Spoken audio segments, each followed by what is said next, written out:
अस्सलाम वालेकुम, welcome back to my channel. यहाँ पे हम क्लास 12 का चैप्टर 10 ट्रांसलेशन समझने वाले हैं। यहाँ पे समरी भी समझेंगे बेसिकली चैप्टर्स में क्या कह रहे हैं और क्या क्या कैरेक्टर्स हैं, क्या थ्योरीज बताई जा रही हैं। तो चलते हैं, आज का लेक्चर स्टार्ट करते हैं। चैप्टर नंबर 10 का नाम है लाइफ इन द यूनिवर्स। इससे पहले की जो चैप्टर्स हैं वो मैं सारे ट्रांसलेट कर चुकी हूँ, की समरी समझा चुकी हूँ, उसके जो कैरेक्टर्स थे, क्या स्टोरी थी, क्या आपस में ताल्लुक था, सब कुछ बता चुकी हूँ। तो आई होप कि आपको वो भी हेल्पफुल रहा होगा। चलते हैं आज के ट्रांसलेशन की तरफ। कायनात में तकरीबन 1 बिलियन कहकशां पाई जाती हैं। अपनी कहकशां में तकरीबन 1 बिलियन सूरज हैं। सर जेम्स और इनके हम असर साइंसदानों जमीन पर पाई जाने वाली जिंदगी और जमीन पर परे कायनात में मौजूद जिंदगी के फर्क की वजह से बहुत ज्यादा मुतासिर थे। इनका ख्याल था कि जमीन पर जिस तरह की जिंदगी पाई जाती है, इसकी सबसे इकसाम के लिए ही पूरी कायनात बहुत गजबनाक और गैर मुनासिब है। इनका ये भी ख्याल था कि ये कायनात बुनियादी तौर पर जिंदगी को पैदा करने के लिए वजूद में नहीं आई। तो बेसिकली ये अंग्रेज राइटर ने लिखा है। इससे पहले वाला जो चैप्टर था वो भी मैंने आपको बताया था कि अंग्रेज राइटर ने लिखा था, उसने अपने बिलीव्स और थ्योरीज के हिसाब से लिखा था। क्योंकि हमारा रिलीजन डिफरेंट है, हमारे बिलीव्स भी डिफरेंट हैं, हमारी थ्योरीज भी डिफरेंट हैं। सो आपने सिर्फ इसको एज अ चैप्टर लेना है कि ये आपके सिलेबस में शामिल किया गया है, इसलिए हमें इसको पढ़ना भी लाजमी है, लेकिन आपने सिर्फ एज अ चैप्टर ही लेना है, ठीक है। ऑब्वियसली आपके लिए थोड़ा सा डिफरेंट होगा ये, और इससे पहले वाला चैप्टर भी डिफरेंट था। तो ये बेसिकली इंग्लिश राइटर से लिखा है, तो इस वजह से थोड़ा सा डिफरेंस आएगा। सो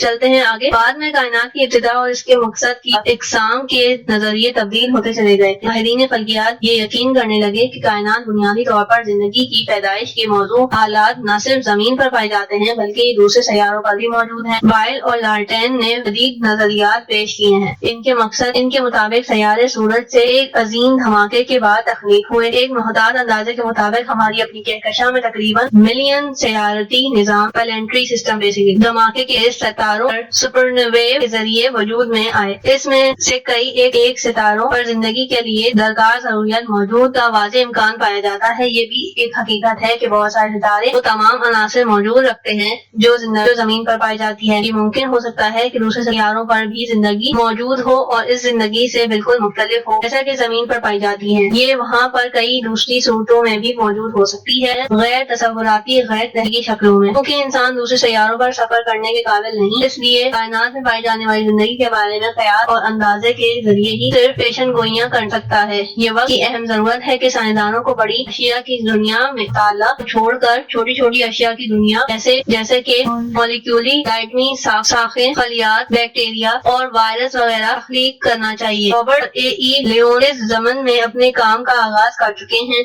एक तवील अरसे से ये बात काबिल गौर है कि तमाम जिंदगी की असल इंसानियत पर मबनी है। यूनानी फलसफी एम्प्टीडोक्लस ने इंकशाफ किया कि बाल, पत्ते, परिंदे, मोटे मोटे और अंगों के छिलके सब बुनियादी तौर पर यकसा। बात अजीब मालूम होती है कि ऐसी शय जाहिर से खाली दिखाई देती है तो जिंदगी के पैदाइश का बायस बन सकती है, जबकि मुनासिब हालात पैदा हो जाएं, जैसे कि एक बीज को जब जमीन में बोया जाता है, इससे पत्तों फूलों के हमरा पौधा नमूदार होता है। इस तरह अंडे की सफेदी और जल्दी से एक चूजा नमूदार होता है जिसकी हड्डियां गोश्त होते हैं। इसमें कीमिया एक शानदार साइंस के तौर पर नमूदार हुई। ये इल्म मादी एशिया की नौयत, तरकीब और तब्दीलियों से मुतालिक है। ये अनासिर अमेज मरकबात केमिस्ट्स के बारे में मालूमात फराहम करती है। लुइस एंड और जॉन डेल्टन जदीद कीमिया के पेश रू थे। उन्होंने के अमल और सादा मरकबात की कीमियाई तरकीब और तश्कील वजाहत की। अल्कोहल, चर्बी, तेल, शिरकियात, पौधों के मरकबात, रबड़, सिल्वर के मरकबात तस्लीम किए जाते हैं। इन मरकबात के बारे में ये भी ख्याल है कि नासिर खालिक होते हैं। एक जर्मन कीमियादान होलर ने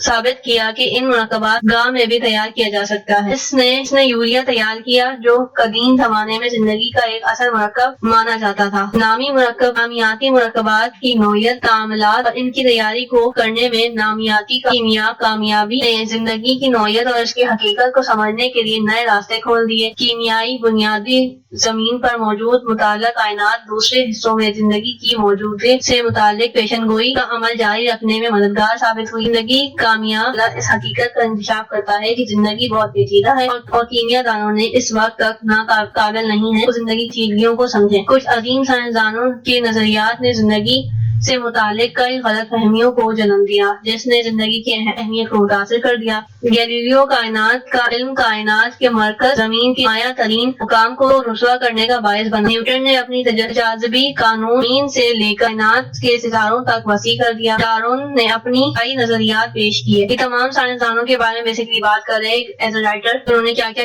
کیمسٹری میں کیا جو کہ زندگی کے لیے اور اس کو سمجھنے کے لیے ہیلپ فل بھی رہے، لیکن نقصان بھی کیا گیا، جو کہ تھیوریز آپ نے پڑھی ہوں گی، ڈرا بیکس بھی پڑھے ہوں گے اس کے۔ وہ تمام تر نظریات جو 19ویں صدی کے آخر تک پیش کیے جاتے رہے، وہ زندگی اور انسان کی مقبول تصویر کو بے حقیقت کرنے کا سب سے بڑا سبب بنے۔ اگر سائنسی تحقیق زندگی کی اہمیت نظر کو پیش نظر رکھی جاتی تو بہتر نتائج آ بھی سکتے تھے۔ ایک عام آدمی کو زندگی کی نوعیت کے بارے میں عام طور پر کوئی علم نہیں ہوتا۔ قدرتی نظام کے ارتقاء کے بعد انسان کی پردرس سوچ نہایت ہی پس کر رہ گئی ہے۔ لوگ مشینوں سے بہت زیادہ متاثر ہو رہے ہیں، وہ یہ فرض کر لیتے ہیں کہ انسان بھی انہی مشینوں کے ماخذ یا شاید ان سے کچھ تھوڑا زیادہ پیچیدہ ہے۔ زندگی کی مشینی تصویر یعنی قابلیت کی عظمت کو بھی رسوا کیا ہے۔ مشینی آدمی، کائناتی روبوٹ اور آٹومین کا تصور ثانوی ادب، فلموں، کارٹونوں کے ذریعے تیزی سے مقبول ہو رہا ہے۔ سب نے انسانی زندگی کو بہت کم تر بنا دیا ہے، جو کیمیائی لحاظ سے بہت زیادہ پیچیدہ ہے۔ انسان کی مشینی تصویر اور روبوٹ کی تخلیق، جس میں کسی حد تک کارکردگی کی صلاحیت پائی جاتی ہے، زندگی کی حقیقت کو سمجھنے کے لیے کافی نہیں۔ انداز اجسام کی 5 پرتوں یہ انکشاف کیا کہ زندگی کی ساخت غیر معمولی حد تک پیچیدہ ہے۔ اس لیے یہ حقیقت ہے کہ زندگی حقیقت میں کوئی سادہ مظہر نہیں، نہ ہی اس کی تشریح سادہ ہے۔ سائنسدان اپنے اپنے میدانوں میں زندگی کو سمجھنے کے لیے کام کر رہے ہیں۔ حیاتیات، جاندار اجسام اور ان کی زندگی کے طریقے کو بیان کرتے ہیں۔ فزیالوجسٹ زندگی کے میکانیزم تشریح کرتے ہیں۔ طبیعیات پڑھنے والے افراد زندگی کے مادوں اور مطالعہ کے آلات ایجاد کرتے ہیں۔ اب سائنس کا مقصد یہ ہے کہ بنیادی قوتوں اور سادہ ذرات کے مطالعے کے بجائے پیچیدہ زندگی کا اموات کا مطالعہ کرے۔ اس طرح کائنات زندگی کو سمجھنے میں انسان کی تحقیق زیادہ مؤثر ہو سکتی ہے۔ سو بیسیکلی یہ چیپٹر تھا جو کہ انگلش رائٹر نے لکھا تھا اور آپ کے ساتھ شیئر کیا ہے کہ کس طرح سے کیمسٹ جو ہے اور بایولوجسٹ ہیں، فزکسٹ جو ہیں، وہ کس طرح سے یونیورس کو دیکھتے ہیں، کیا کیا انوینشن کی ہیں اور کیا لائف کے لیے اچھی رہی، کیا بری رہی۔ تو انہوں نے اپنا ایک فلسفی دی ہے، تھیوری دی ہے، تو یہ آپ کے چیپٹر میں شامل تھی، آپ کے سلیبس میں شامل تھی، تو میں نے آپ کے ساتھ شیئر کر دی۔ اس کی translation I really hope so کہ یہ آپ کے لیے ہیلپ فل رہی ہوگی۔ فرینڈ کے ساتھ شیئر کریے گا، دعا میں یاد رکھیے گا۔ اللہ حافظ۔